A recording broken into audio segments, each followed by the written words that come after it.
रोएगा India तभी तो धोएगा India. रोना भी कभी कभी ज़रूरी होता है। और रोने का मतलब ये नहीं होता है कि इंसान कमज़ोर होता है, ये कभी भी नहीं होता है। रोने का मतलब होता है कि आदमी अंदर से बहुत ही स्ट्रांग है। इंसान बहुत ही अंदर से स्ट्रांग है। जो अंदर से स्ट्रांग होता है वही बाहर से सॉफ्ट होता है। कहने का मतलब ये है कि अभी आपने इंडिया पाकिस्तान का मैच देखा। मैच में आपने देखा कि एक तो पहली बात, बहुत बड़े टूर्नामेंट, आईसीसी टूर्नामेंट का आगाज़ होने जा रहा है। इंडिया बहुत दिनों से जो है पहली बार जब आईसीसी टी20 वर्ल्ड कप हुआ था 2007 में, तब इंडिया ने वर्ल्ड कप जीता था। और तब से अभी तक इंडिया ने एक भी वर्ल्ड कप नहीं जीते हैं। हालांकि फाइनल में तो कई बार गए हैं लेकिन जीते नहीं हैं।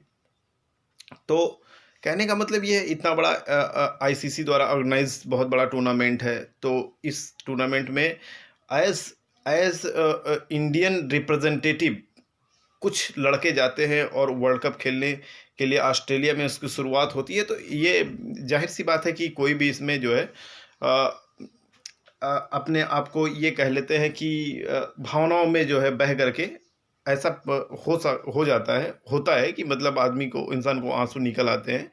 और बहुत सारे लोग ऊपर से दिखाने का प्रयास करते हैं, नहीं मैं तो बहुत ही मजबूत हूँ, मैं बहुत स्ट्रांग हूँ, मैं कभी रोता नहीं हूँ, मैं कभी मुझे कभी दर्द नहीं होता है, मैं किसी भी परिस्थितियों में अपने आप को जो है कमज़ोर नहीं महसूस होने देता हूँ।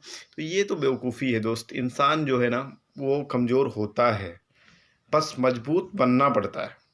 इंसान कमज़ोर होता है क्योंकि उसके पास भावनाएं हैं, उसके पास इमोशंस हैं। और इमोशंस की वजह से इंसान जो है वो इंसान है।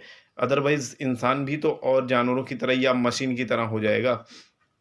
तो मैंने देखा कि क्रिकेट मैच स्टार्ट होने के पहले जब हमारा नेशनल एंथम हो रहा था, उसके बाद रोहित शर्मा रोहित शर्मा रोने लगा।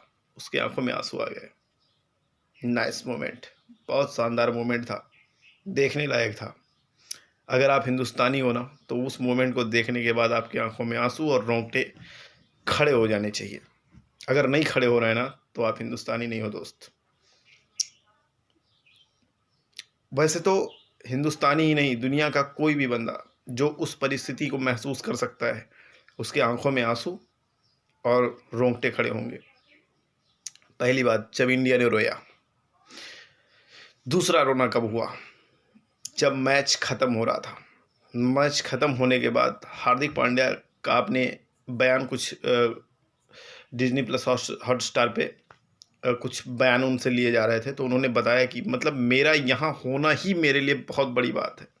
परफॉर्मेंस तो होना ना होना वो बात की बात है, मेरा यहाँ होना ही बहुत बड़ी बात है। और अपनी चीज़ों को बताते हुए, अपनी परिस्थितियों को बताते हुए वो रोने लगे, उनकी आंखों में आंसू आ गए। यार, 135-40 करोड़ की आबादी को जो रिप्रेजेंट कर रहा हो, उसके लिए वही सबसे बड़ी गौरव की बात होती है, हो जाएगी। खैर, बहुत सारे लोगों ने ट्विटर पे तो खैर हंगामा खड़ा है। पूरी दुनिया की पूरी क्रिकेट की दुनिया में हंगामा खड़ा है इस समय भारत पाकिस्तान के मैच को लेकर के। विराट कोहली के इनिंग को लेकर के मैं बात करूंगा। विराट कोहली के इनिंग को बहुत सारे लोग मान रहे हैं कि अभी तक का द बेस्ट इनिंग, ऐसा इनिंग आज तक कभी क्रिकेट में हुआ ही नहीं। हाँ, था, बहुत बेहतर था, बहुत द बेस्ट था, मैं ये कहूँगा कि द बेस्ट था। लेकिन इस इनिंग के करीब या इस इनिंग के आसपास में मैंने युवराज सिंह के बहुत सारे इनिंग्स देखे हैं। मैंने जो है कई मैचेस धोनी के देखे हैं, गौतम गंभीर पाजी के देखे हैं, जो उन्होंने वर्ल्ड कप 2011 में खेले थे। और भी बहुत सारे, और पिछले भी वर्ल्ड कप की फाइनल में गंभीर पाजी ने इसी तरह का क्रिकेट जो है खेला था। तो ऐसा नहीं है कि ये द बेस्ट पारी है, ऐसी पारी कभी हुई ही नहीं और कभी होगी भी नहीं। हाँ, ये क्रिकेट है और आने वाले समय में रोमांच इसमें बढ़ता ही जाना है, रोमांच इसका कभी कम नहीं होना है। ठीक है, तो मैं ये कहता हूँ कि मेरा ये मानना है कि ये पारी तो बहुत ही शानदार थी।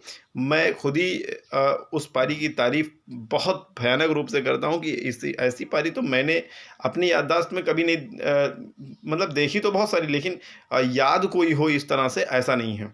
बाकी खाली 2-3 पारियाँ ऐसी हैं जो मुझे थोड़ी-थोड़ी याद आती हैं, जैसे जिसमें गंभीर पाजी की 1-2 पारियाँ होंगी और युवराज पाजी की दोनों 1-2 पारियाँ होंगी। तो पारियाँ तो ख़ैर आई ही हैं, बहुत सारी पारियाँ आई हैं, लेकिन हालाँकि ये थी बहुत अच्छी पारी थी। अब स्टार्ट है इस वर्ल्ड कप का, हमें बहुत ज़्यादा जुनून में नहीं आना है और आगे के वर्ल्ड कप को और भी पावरफुली लेना है और भी सॉफ्टली लेना है। जैसे रोते हुए स्टार्ट किया, हँसते हुए ख़त्म किया और ख़त्म करने के बाद भी फिर से रोया। ऐसे ही रोएगा इंडिया, तभी तो धोएगा इंडिया।